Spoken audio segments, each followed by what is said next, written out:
Hello and welcome to this comparison video. Yesterday we have a CDP-302ES. Today we have 303ES.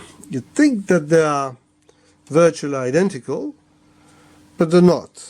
And this one is not better. It's not bad, but certainly better it is not. Well, it still has almost the same loader and a newer laser. It's BU-1C, the last of them. As you see, it reads table of contents just as fast, but it just is not as nice as the other one. The main thing is that if you remember from yesterday, and you watched it yesterday, the other one had two of those bars. This one has lost the left one, and it's sort of pretty much like KSS 190. So on the left side there's a plastic bit that just rides inside of that metal bar. There's like a seat-shaped bar there, and that's how it keeps the left side horizontal. Less micro switches. The other one has, I think, 5. This one has 1, 2, 3, and I think 4 underneath. Fourth underneath. So, and it has lost some adjustments. It's only a focus and tracking error. Normally, Sony CD players have 5 of those.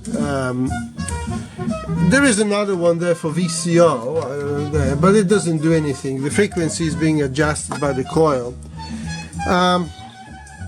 So it's sort of similar but different. It is still as old as the other one, you know. It must be a bit later because of the designation, but still only has subcode out, so that's why I'm going to fit all 3 of them, you know, SPDIF, AES EBU and Toslink. And the board, as you see, is smaller. Other than less adjustments, it has better capacitors. There are only a few Elnas, most of them are Nichicons. All the green ones are Nichicon Muse, and these are top of the Nichicon range, I think, at the time. So these are the major differences. All it needed was new belts. The actual micro switches were pretty much good and clean, so not much work there. But just like the other one, I had problem with, well, I still do in this one, in fact, with headphones. The other one had a totally, I think from the factory, just faulty ARPS potentiometer. Well, that one has a faulty socket. I can choose between having a left channel or right channel, or if I just keep it sort of partly plugged in, I can get both, but obviously it's wrong, so that will have to be replaced.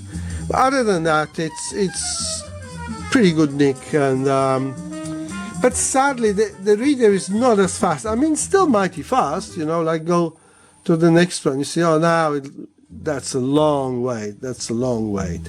I mean, normally when you go, where's the stop button?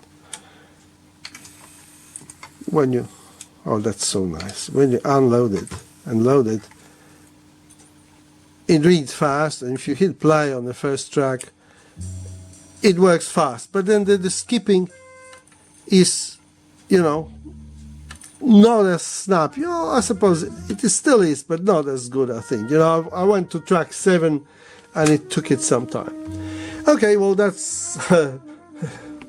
I have to put a stop to my waffling until the next one. Bye-bye.